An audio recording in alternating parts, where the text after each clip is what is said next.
Kaya nga, expect the worst. Yun ang sinasabi ko. Mula ngayon hanggang November, expect the worst. Baka nga maunahan pa tayo. Kayo, maunahan kayo.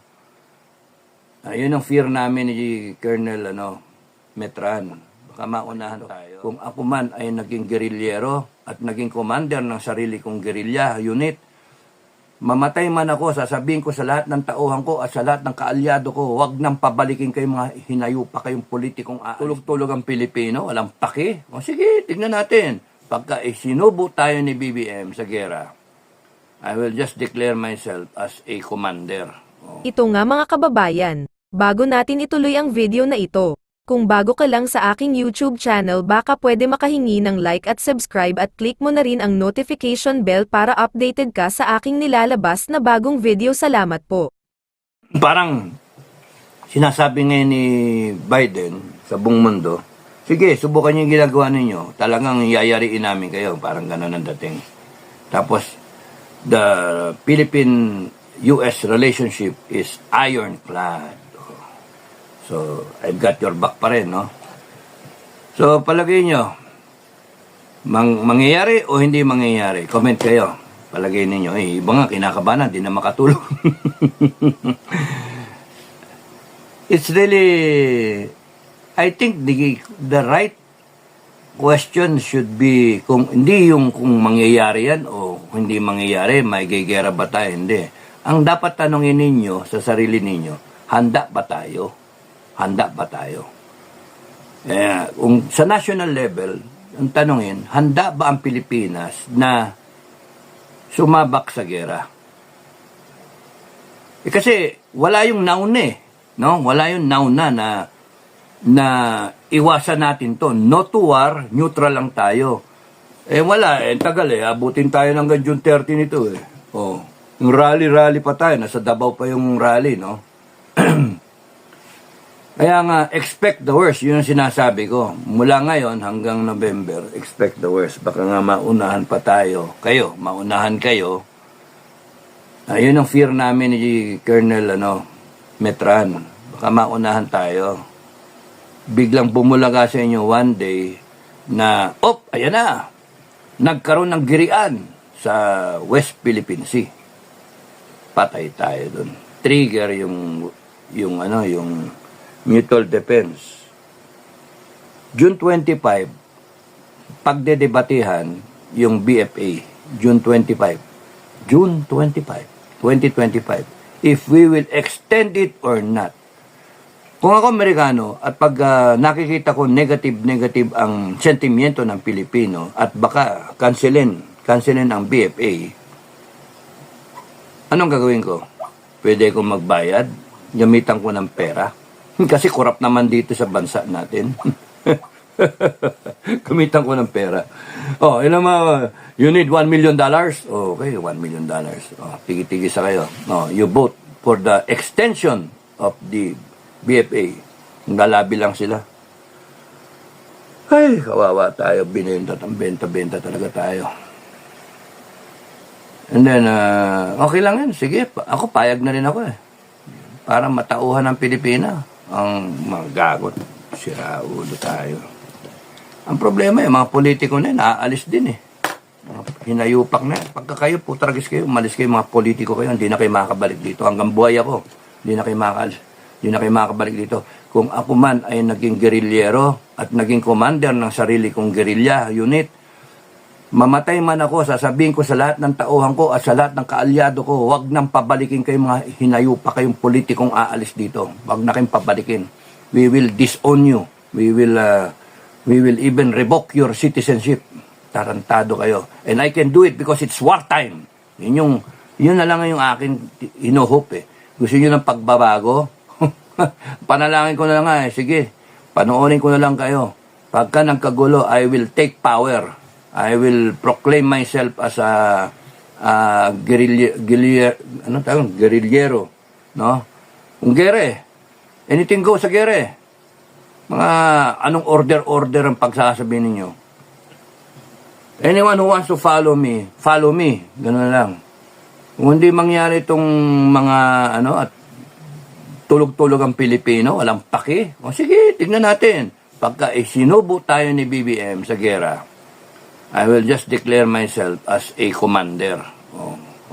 Magsusuot pa ako ng meron na ako ranko Magsuot ako ng ranko na 5-star pa nga 4-star. Nahihiya pa ako, 4-star na muna. 4-star na muna. Commander Enrique, Commander Iking, di ba? Commander Survivor. Total, pinromote naman ako ng tao Captain General, no? 4-star. Gawin ko ng 5-star para kauna-unahan ako na tatanga-tanga naman kasi gobyerno natin no? Ganoon na lang.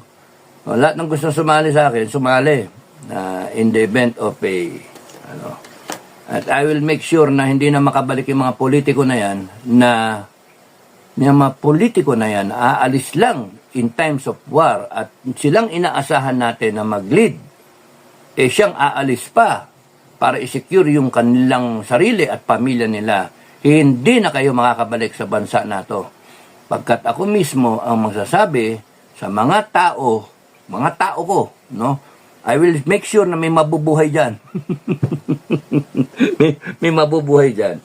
At sila mismo ang sasabihin nila, patayin yung mga hinayupa kayo. Mga animal kayo, panay kayo sarili iniisip nyo. 117 million Filipinos, 115 million Filipinos, kawawa. Yung mga OFW, huwag na kayo muna umuwi. Umuwi kayo, walang mangyari sa inyo Bibigyan kayo ng baril, palalabanin kayo. Huwag muna kayo umuwi, OFW. Diyan lang kayo, stay put kayo. Hindi naman kayo apektado Pilipinas. Bakit ba ganun? Parang ang pakiramdam talaga mangyayari yung gera na yan. Hinayupak na yung gera na yan. By anytime. Kasi it can be just one resupply, no? Isang resupply na mission. Magkaganyanan, may dalang baril, pak! Tapos nun, ayan na yung Air Force natin, okay, yung Navy ship natin. It is war. Mga nadidinig nyo sa balita sa mainstream media, na bayad naman. It is war! With China, World War III starts in the Philippines, diba? Starts in West Philippine Sea, South China Sea. Balitang-balita pa tayo, no? Pagka nangyari yun, ewan ko sa inyo kung anong gagawin nyo. Ang tanong ko, are we ready for war? 3 items. 1, meron ba tayong enough na bala, baril, equipment, no? Military equipment? Sagot, yes, no. Sagot kayo. 3 yan, equipment, no? Bala, baril. Do we have enough to last for the long haul? May government arsenal tayo. Are we producing enough? And for how long? Ano yung production capacity natin per day? Meron ba tayong raw materials? No. Yes, no. Are we ready? Number 2, do you have enough food supplies na nakahanda? Yes, no. Per province na meron kayong storage facilities na underground o kahit sa kuweba man lang, nakastore na hindi mababasa, hindi amagin, hindi masisira, hindi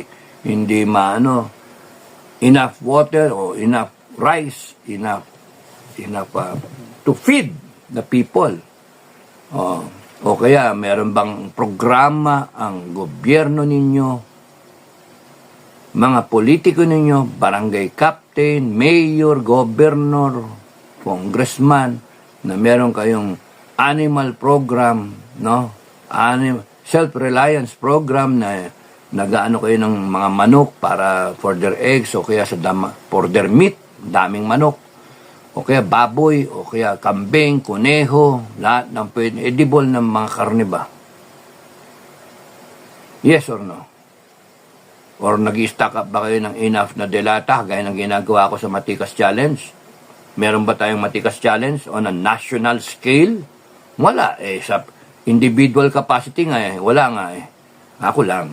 Yung mga sumusunod na Pinoy Survivor. Kaya kung kayo'y nanonood, seryosohin nyo, balikan ninyo yung mga old videos ko, Matikas Challenge, At yung mga nakakaintindi doon sa Matikas Challenge, yung magtatanong, sagutin ninyo. Napakaswerte ninyo at napanood nyo ako. Like, share, subscribe. Panoorin. Putsara, ano.